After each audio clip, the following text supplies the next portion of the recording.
The wacky world of MultimediaJay.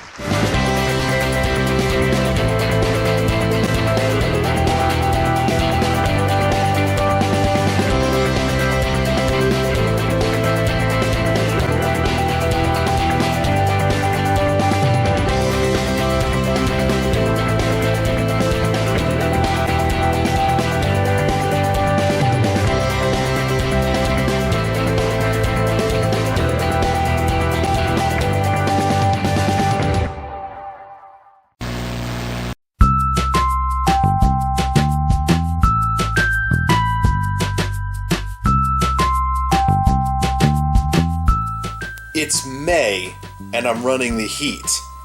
What's wrong with this picture? Then again, the guy I work for has been complaining about this too. I should be running the air conditioner by now, not the heat. Well, he does have a point. Yeah, I don't know how much of me running the heat in this place is due to this place being biased towards being cold versus it being cold out and whatnot. We're still hitting the 40s and 30s at night. April showers bring May flowers. Well, once again, April and May are reversed. We had really nice summery weather in April, and we have our April showers in May, apparently. Either way, old Clunky is still working A-okay, but it would have been nice if I could have shut off the pilot light in this thing by now, and right. Well, here I am, once again, talking about speakers. Kind of like when I was in college, there was actually a time when I couldn't stop reading about computer speakers, or these speakers are better than those speakers, what's louder, what has more bass, what has better frequency response, all that lovely stuff. There actually was a time in college when I actually bought some speaker sets to play around with, and I actually got my roommate to say one time, "More speakers?" When you get a roommate saying something like that, that's when you know you have a bit of a problem. And yeah, right. Well, I'm kind of in that position again all these years later. Here I am, with this whole speaker thing and whatnot about computer speakers. And then I see this. More speakers? This is a JBL by Harman Flip 2, Boston Celtics branded official sound of the NBA. Bluetooth soup can speaker. The first of these kinds of speakers that I've ever had. I've seen these in the stores, and I've most recently joked about the kids at Walmart oohing and eyeing over these things because they think these things are like the best sound ever and whatnot. It was quite interesting how I wound up with one of these darn things. Basically, one of the things with the warehouse job is that sometimes we get stuff where the product's not moving fast enough, or that it doesn't sell very well, or what have you, or something like that. Or it could be that it could sell very well, but it's the wrong time of the year for it to sell, and things like that, and yeah. Could be, you get something like that from time to time. Or it could be the case that somebody wants to free up some locations and put in some product that is going to sell a lot faster and make a lot more money. This was one of those fluke examples. Apparently the supervisors were supposed to be offered some of these, but I guess I've been doing well enough that manager's like, hey Jay, you follow basketball? And I'm like, what? He said, hey, look at these. Yeah, I want to give these things away. I was looking at these, I saw it from this angle, and the darn chair, about this far up, I was like, oh, what are those things, like drink coolers or something like that? No, they're Bluetooth speakers, check them out. I don't know how this happened because, we're not only talking about a Bluetooth speaker, we're talking about something that's got sports team logos on it, which cranks the price even higher, but I think I can see why these things weren't moving. Number one, it's not Christmas time. Electronics is a dog with fleas when it's not the holiday humbug season, so these things are probably taking up valuable space. We could put something that's gonna sell quicker in or something like that. Also, these soup cans, these little soup can gizmos are usually overpriced to begin with. Then you start putting logos on them. Anything that's logo branded type stuff and whatnot like that, that's an excuse to crank the price even higher. I wonder why these weren't moving too well. Anyways, let's see what we have to play with here. I've been curious about these for a long time as to why the kids are so obsessed with them. So let's take a look and see just what the hubbub's about. Now, I've just got done saying all this stuff about computer speakers. I'm wondering if these might be the descendants of the... Well, that's kind of plain. Oh, that's the carrying case. There it is. There's what we have to play with. Of course, there was a couple of teams available. I don't really watch basketball. The last time I, followed the Celtics, I think Larry Bird was still playing. I was a little kid, and I was like, oh yeah, Johnson. Actually, no, Johnson, no, Magic Johnson, 90, that Barcelona, whatnot. No, Jordan. Jordan versus Bird was a popular Nintendo game at the time. Or at least it was. I've seen a lot of commercials for it. I've seen some of these games where people like, make sure that's all that's in the box. I see some of these commercials for these games where some of these games where all these hyped up video games from the 8-bit era turned out to be rubbish. So, yeah, anyways, Michael Jordan, Magic Johnson, Larry Bird, all these classic basketball stars from way back in the day. I heard they're doing a sequel to Space Jam, too, so... Alrighty, so I usually don't buy stuff like this, so I can now finally satiate my curiosity. Boston strong, baby! Oh yeah, I'm from New England. I can finally satiate my curiosity about these things and why the kids love them so much. You know what, since I don't really follow basketball too much, I think I'll just have the Boston side facing upwards. There was JBL and stuff, things like that. Alright, so basically it is kind of like a soup can. Boston! Think I'll go to Boston? No. If you see the term Boston, you think music, you probably think the classic rock band. At least I hope you do. Okay, so, alright, we have something resembling a mini jack. I don't know if it's a power jack or something, and a pathetic-ass micro USB. Let me say a few words about micro USB. Boston! Let me say a few words about micro USB. Micro USB sucks. Anytime you have two thingies like this touching each other, there's gonna be mechanical wear and tear. The flimsy-ass micro USB connectors suck. Why couldn't we have kept those D connectors? I don't think I've ever broken a D connector before, but these things, you can breathe on them the wrong way and they'll stop working. Anyways, is this a headphone jack for it? Maybe I should read the instructions, that might help. Looks like we have power in the middle. Ooh, there's factory charge. We have power in the middle, we have Bluetooth, and it's looking for something. Is it going to connect up to Tuxedo? Because Tuxedo has a Bluetooth adapter. I think you're supposed to turn these things on and then have your computer search for Bluetooth devices to hook it up. So let's go all Boston strong. Let's take this over to Tuxedo. Boston! Well, JBL. Anyways, the Celtics logo is underneath. Yeah, I know, it's probably really pronounced Celtics. But, hey, anyways, I'm right. So you have your power, your volume, your Bluetooth, and it makes bleeps and bloops in order to hook up. So you turn on your soup can. It bleeps when it pairs up. You do have to go playing around with the pairing system. I mean, it's Bluetooth, it's gonna have that sort of thing. The phone button, I don't know if it does anything, but once it's on, I think the center of the sound is coming out. The center of the sound's coming out the JBL between the two logos. So I've been playing around with this, and it covers a lot. It's a very good full range, and it cranks up pretty loud too. It's not going to replace my formal system anytime soon, but the big thing with this is that there's no EQ. Much like when the Blue Yeti's plugged in and becomes its own sound device, the JBL actually installs as two devices. There's a headset earphone one, which makes it sound like a telephone, or mono, or what have you, and then there's the stereo one. Plus, you need an adequate amount of bandwidth on your Bluetooth circuit, or Bluetooth network, in order for this thing to actually not cut out or anything. So, streaming sound over Bluetooth can get a little screwy sometimes. I actually had the Bluetooth nub that I bought for this system for Tuxedo plugged into the back of the computer, and the sound kept cutting out, so I had to bring it up, plug it into one of the USB hubs in the front so I could actually have it play. The big issue is that you need to play around with EQ, because you're going out at you're going out at regular levels. There's no EQ. Whereas it can sound better coming out of the computer because I have stacks and stacks of sound processing. When it gets over to this device, it's going to sound awful. So let's compare our two devices here. We'll start out with the Sound Blaster X-Fi, which is the system with all the speakers and the home theater stuff and whatnot, and stacks of stuff. We'll use this 70s sounding-ish song from the YouTube audio library. Silent Partner, You're No Help. got this really nice and tuned up even though it's in gaming mode. Now let's turn on the EQ.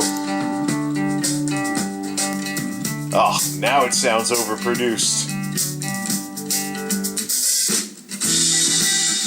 Yeah, it sounds very overproduced. We can't run that.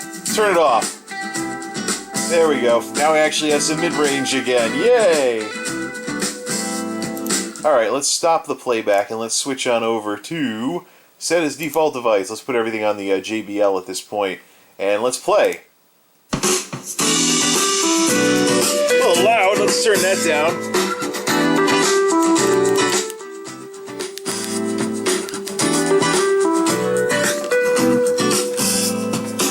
So you can already hear now. I can already hear now.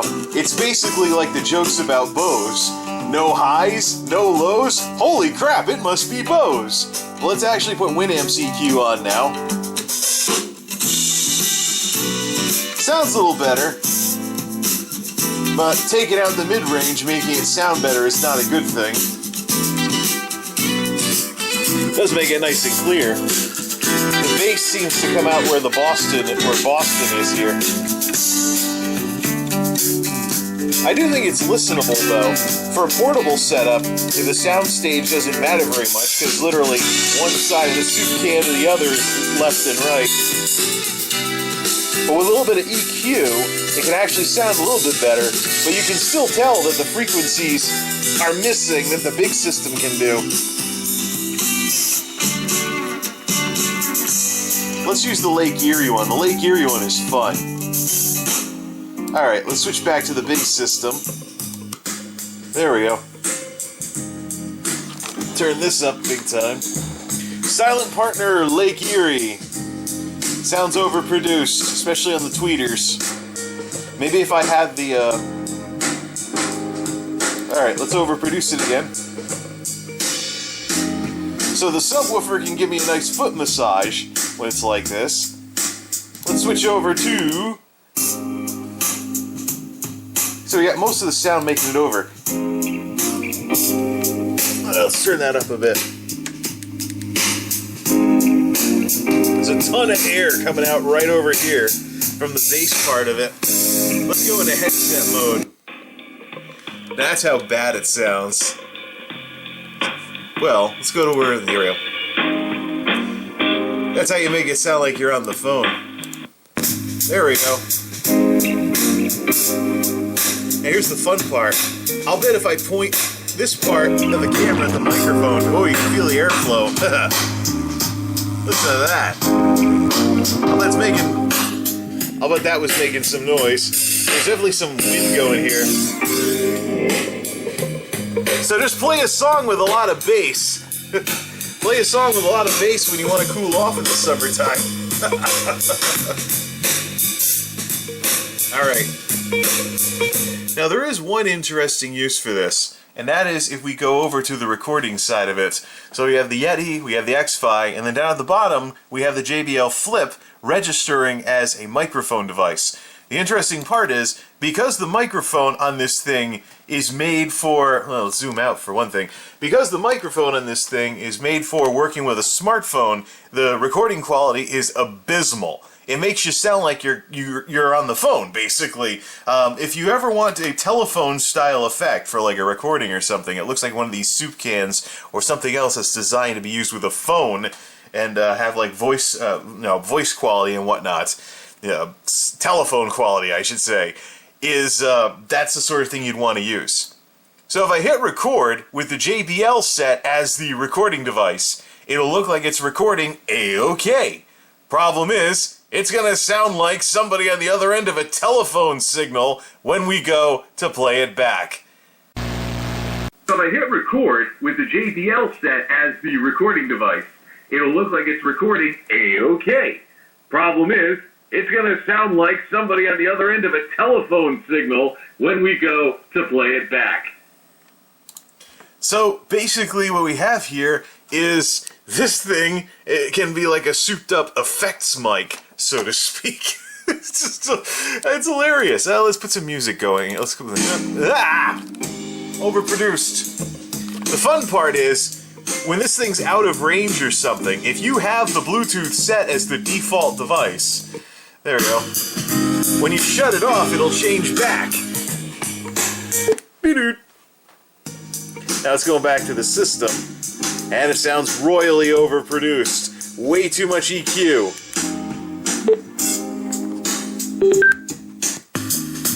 And it switched back.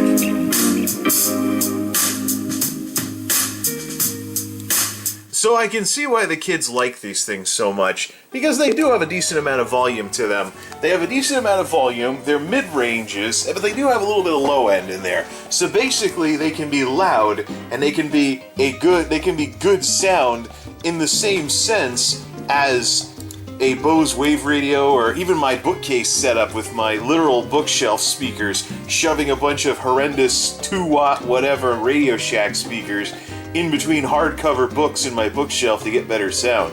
I mean, when you're not working yet, and maybe you have an allowance at best, and you like hope and pray that Christmas is a good Christmas or something, forgetting stuff when you're a kid, you can have something like this and think that this is good sound because it's all you have. So, and of course, once you get some discretionary income and some spending money and a creaky office chair, well, that's when you can start realizing, hey, I thought this was good, but then I heard something that actually covers more of the audible frequency range. So yeah, Boston! Anyways, yeah, so it's disconnected because it's turned off. Battery, what's the battery charged up to? I've been charging it up we're still not at 50% yet. So that is a mini jack, so if you don't have a Bluetooth setup or don't want to play around with Bluetooth, a mini-to-mini will actually hook this sucker up. So, in a way, this Boston speaker thingy here is actually...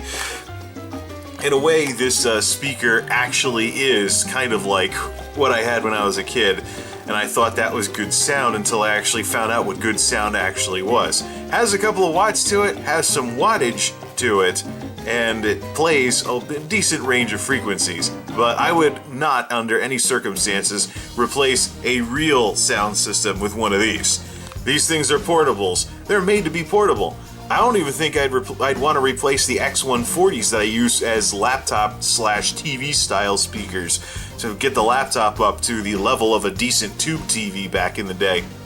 Anyways, I see why the kids like these things. They like them. Also, they're portable too. This thing can Bluetooth up to their smartphone, so somebody who's playing music off of their phone, they can hook this sucker up and get some sound pretty easily once they pair it beforehand. But ultimately, yes. The kids probably like these soup can thingies for the same reason that folks like myself, we liked our horrible little hack job speaker setups back in the day. When you're not working yet and you don't have discretionary income and you basically have to make do with whatever your parents or your folks give you, you tend to think that what you have sounds good until you actually learn a few things about frequency response and things like that, and response curves and the like.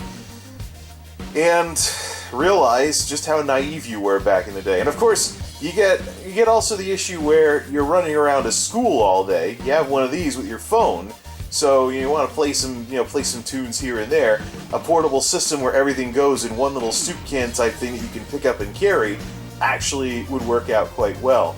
But otherwise, yeah, once you can start affording some real speakers, that's when you can graduate out of this hack job, I'm a teenager with no money, so everything that I own sounds good kind of attitude. So once you can graduate out of that into being able to work with real sound and real frequency response and real speakers, that's when you can know for certain that, well, hey, welcome to the wonderful world of replaceable parts. So overall, I think this is a pretty decent device, but it doesn't really have the kind of concentrated coolness in terms of, other than being an effects mic for me. It's cool, though, that I was able to get one of these things and satiate my curiosity about these devices once and for all. But this thing has some of the same gimmicks. These things have the same gimmicks as the Bose Wave Radio. Have an echoey case with some air moving around inside, and you can make something sound bigger than it actually is. Because the same thing that's in play with the loudness war is in play with these devices. A lot of people think that louder is always better, that good sound means loud sound, and amping up the loudness as much as possible and eliminating the dynamic range is how you make things sound good. So yes, I could EQ this thing into sounding decent, but I was chopping out a lot of the mid-range, and I was basically trying to band-aid for the fact that the soup can doesn't really cover a lot of highs and lows. In a sense, it's in the same it's in the same ballpark as no highs, no lows, holy crap, it must be Bose. Anywho, that's enough playing around with soup can speakers for one night. Pretty decent device, but I don't think I'm really the target market for it because I already have good sound where I go with real speakers. Not really too keen on needing anything portable anytime soon. Till next time, this is MultimediaJay signing off. Thanks for stopping by.